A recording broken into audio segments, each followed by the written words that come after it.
Hi, this is Mr. G. We're going to be discussing how to quickly compose for a string quartet using violin, 1, 2, viola, and cello. Prerequisite knowledge for this lesson will be the knowledge of intervals, i.e.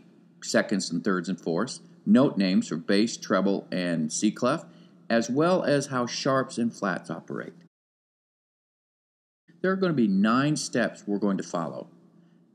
First of all, we have 2 items to consider, a cantus firmus and the counterpoint part. But just know that we are going to pick one of our voices for the cantus. For our purposes, that's going to be first violin. And so here's step 1. In the first violin part, the cantus first and last note has to be the tonic. Now the tonic is the first and last note of a given scale or a key that we're in. In this case, we're using the D Dorian scale, which is merely D to D in the key of C. Therefore, our tonic is a D. So we put a D as the first and last note on our violin 1 part. Step 2, we're going to precede the final tonic note with a note that is either a half step below or a full step above that final tonic. For our purposes, we chose a note that was a full step above the final tonic. This new note is going to be an E. That's the note in our 8th measure, circled above. Step 3, we're going to look at the counterpoint part. Just like the cantus, the counterpoint part will be first and last note will be tonic. This time I chose a D again because that's what it's called for, but I chose a D an octave below the note in the violin 1 part. So violin 2, beginning and last note is also a D. As with the cantus, we are going to precede the last note of the counterpoint part with a note that's either a full step above or a half step below. The only caveat is, whatever you did on the cantus part, do the opposite on the counterpoint part. In the cantus, we decided to go with an E, a full step above D, which means on the counterpoint part, my note is going to be a C sharp, the note that is a half step below D, as you can see here in the 8th measure. Now, we're going to precede the note we just filled in, i.e. the next to the last note, with the next note. Now, this note can be as far away as a third from the note we just used. The note we just put in was an E on the cantus part, so we said we can put in a note anywhere from a C below that E to a G above that E, or any note in between. We generally want to avoid the D because that's the tonic. You want to keep the tonic as close as possible to the first and last note, so the D is out of the picture. We could also put an E in there, and that would be fine, except we'd have 2 E's in a row, and that's kind of lame. So really our choice ends up being, the best choice is being the C, which is the 3rd space from the bottom, an F, top line, or a G. I chose a C, the 3rd space from the bottom. Now we're going to look at the cantus voice and just work with that specifically. We're going to fill in the rest of the notes utilizing the skipping stepping rule. In essence, skipping and stepping rule is as follows. No 2 consecutive skips in a row. A skip is any interval greater than a second. If you skip up, you step down. That's reading from left to right. If you skip up, you step down. If you skip down, you step up. So let's take a look at what we did. I decided that I could see that we have to approach the C that we just put in with either a D or a B. Why? Well, because I skipped from a C to an E. Can't have 2 skips in a row. So I chose a D to come down into the C. Now, I can skip into that D. I chose to skip down to it from an F. Now, right away, you see there's an exception to the skip down, step up rule. Well, there is one teeny-weeny exception.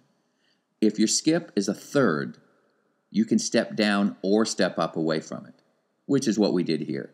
That F, skip down a third to the D, and step down to the C. That's totally okay. Well, since I skipped from that F down to the D, I can't skip into that F, so I have to step into it from above or below. So I chose the G, stepping G down to F. Now that means if I step down, I can skip up into that G. I chose the E. Now I could have chosen a step, but I wanted to skip. And you'll see why as this process unfolds. So we skipped from the E up to the G, which stepped down to F. We're good. Now, since I skipped from the E to the G, I can't skip into that E. So I have to step either from the F above or the D below. Again, I don't want to use two Ds in a row because that's tonic. So I chose the F. And that makes perfect sense because now the first note is a D skipping up to the F, stepping down to the E, which skips up to the G, skips down to the F. F skips down to the D, skip of a third, so I step down to the C. It's acceptable. From the C, I skip up to the E, and then I stepped down to the final D. All right? Cool. That takes care of our cantus. All right, now we're going to work with a counterpoint part and finish it off just as we did the cantus part. We'd stopped at the C sharp, and just as with the cantus, I can approach that C sharp from a third above to a third below. So that means I can approach it from an E or an A, or any note in between. Here's one other thing you have to think about when you're writing a cantus part. You want to pick a note that sounds pretty with the cantus part. So you're going to want to avoid intervals of seconds, sevenths, and fourths if at all possible.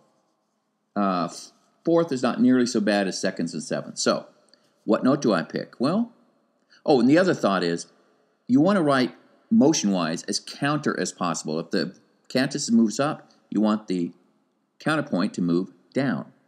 So in the cantus part, we skipped up from a C to an E. Well, I decided I was going to skip down into the C sharp from an E. So you can see how that works. Top voice moving up, bottom voice moving down. Coming back from that E, I wanted to find a note that sounded good with the D that's in the top voice.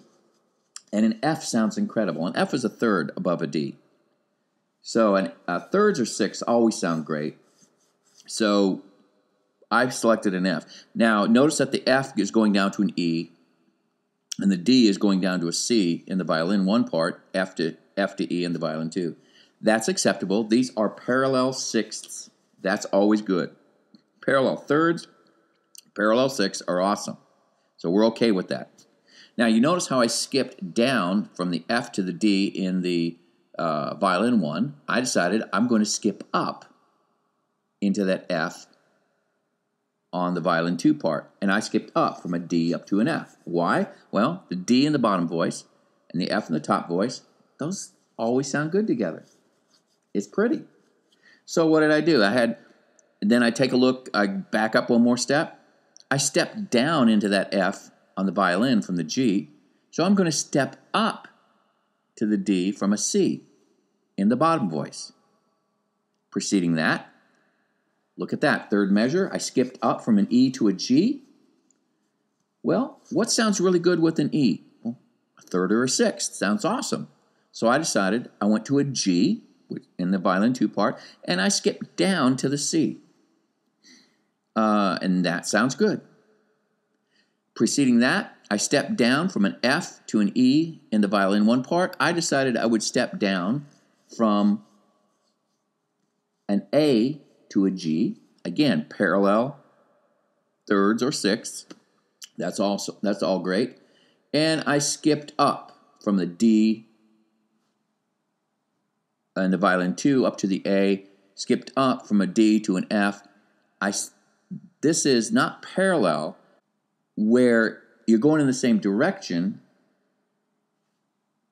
but it's not by the same intervals. We go from a D to an F in the top voice as the third, went from D to an D to an A on the bottom voice. But we skipped into an interval that's a sixth, the A and the F. It all will sound great. Trust me in this. Now, we haven't listened to it yet, but we're going to, but not yet, because we got another part to work on. All right? Mr. G out. Okay, now we're going to add our third voice, the viola. Here's what we're going to do. We're not going to pay attention to counterpoint rules or anything like that. What we're going to do here is we are going to insert the note that's missing from the triad that is suggested by the top two parts. So we're going to start from the left and move to the right.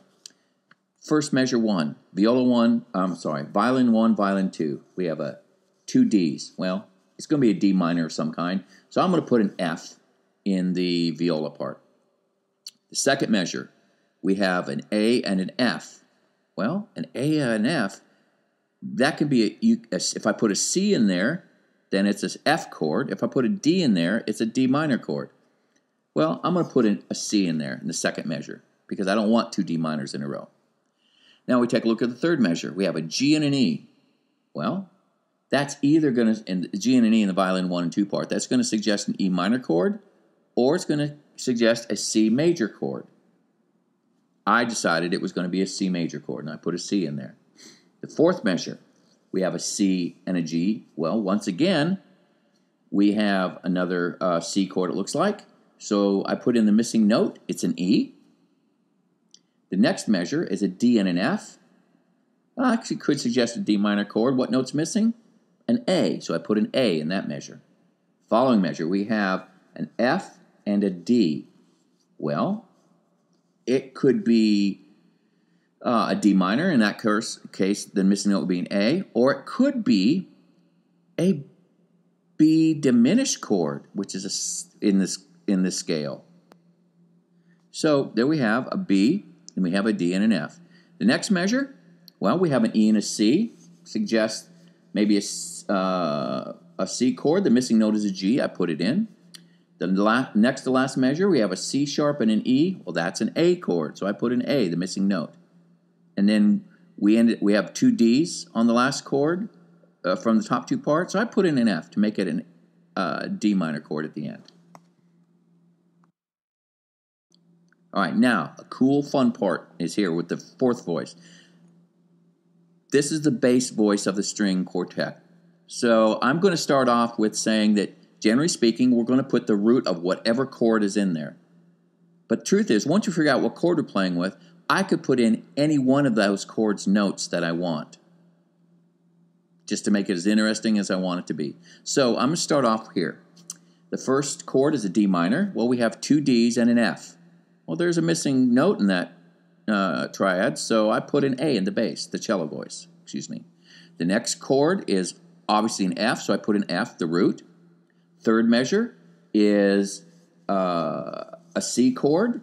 I decided to put a G in there, just because G is close to F. Next is also another C chord. I decided to put an E, the third, in there. Why? Because I could. I could have picked any note. I put a third in there because I think it sounds cool. The next measure, well, it's a D minor chord, so I put a D because D is close to an E. Next chord is I have a B, a D, and an F. I decided I was going to make that a G dominant 7 chord, so I put a G in there. The next measure, well, I put a C in because it's a C chord. And I know G to C always sounds good. Next to the last measure, that's obviously an A major chord, so I put an A, and of course I finish up with a D at the end. Now, we haven't listened to it to this point. All we've done is follow a few rules and put in some notes.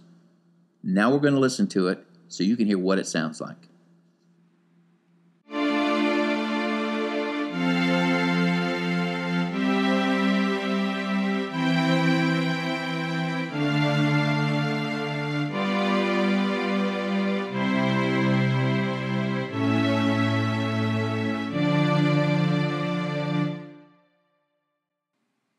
All right, all we've done so far is put a bunch of whole notes into 9 measures over 4 voices. We're not done yet. The next part, next lesson, is going to be where we connect the dots. In fact, that's what I like calling it, connecting the dots. All right, stand by. It's going to be cool.